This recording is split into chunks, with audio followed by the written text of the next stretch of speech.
قصيد مكفن. كلمات وإلقاء ليلى سليتي من تونس.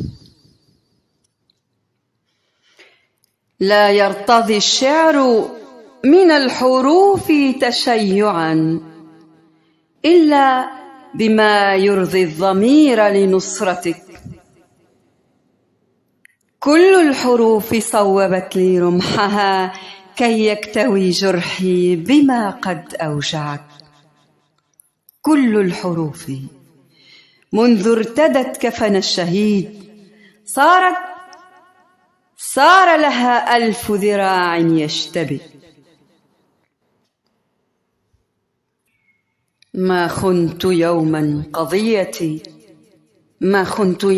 قضيتي كشف الردى عن خاذلي وخائنك.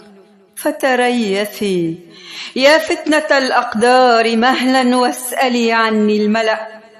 طعم القصيد مملح، لون القصيد مدرج، ما أن صرخت ببابها قال الصدى لن أسمعك.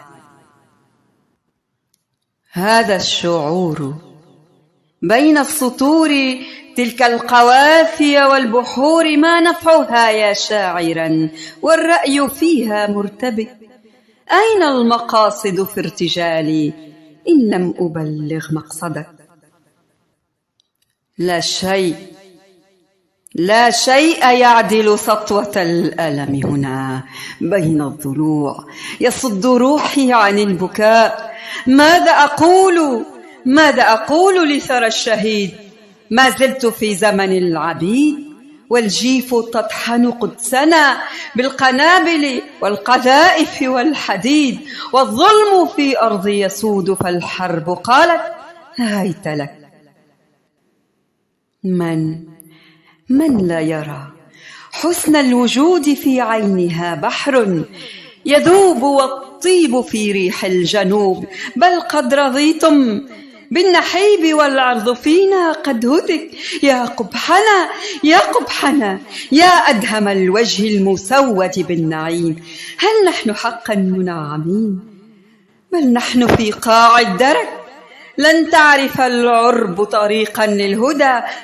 نحن في غير فلك ونحن في غير فلك. كم من دعاة قايضوا أرضنا بالرشاوي والفتاوي بالضلالة والشرك.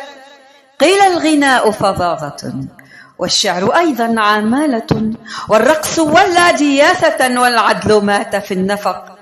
بين العدو وآله مرت أساطيل الجيوش، على الحدود مصيرها وفي الخنادق نحرها. بل نحن قطاع الطرق.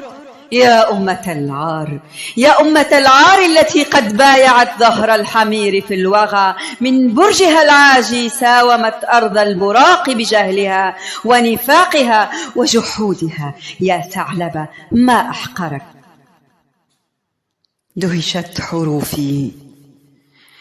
دهشت حروفي وأخرجت من نصلها ما سر قلبي وأدهشك. قد كنت في أكناف صمت لا يبلغ الآذان صوتي، لكن للقدس ملك. خذها كما شئت بما شاء القصيد يا عاذلي. لن أتبعك. من مغرب الأرض هنا للمسجد الأقصى ينادي حلمنا. جئنا ننادي حلمنا. جئنا لفيفا فاستنصروا. يا من دعوتم أهلنا للسلام، وعلى الثرى بركوا الدماء. أشلاؤهم أطفالهم تحت الركام. قلتم لهم فلترحلوا، لكنهم لم يبرحوا. بل دعونا للجهاد مذ صرخنا عاليا. العزة لغزة دامت، وإن لم تشهدوا من ذا يبارك ذلنا؟ من سلم الغرب العنق. هذا الصراخ يهدني يهينني ويجر سيلا من دمي حتى يفيض على الورق. بقصيدة كفنتها من 1000 باب صنعتها، طوفان حزن ودعاء. تبت يداه وتبر الله خطاه، من غاصب لمعتد تنعى الرجولة قبرها. يا ويلكم يا ويلتي، ماذا أقول لثرى الشهيد؟ ماذا أقول؟ إن الأسود لا تنحني لقبيلة من الضباع السائبة، ولا تهاب تصيدك حتى إذا نادى الشهيد ربه والنور سل غمد الكفيف في عين باغيهم يشك، والشمس وارت جيوشهم وغيبت لون الأفق. كان المصير محتما والصبح في ثوب الطفولة قد مسك، والفتح للقدس بدا والنصر بالظلم فتك. الله سدد رمينا عند الزحام في المعترك، فالوعد عهد بيننا واليوم فعلا قد صدق.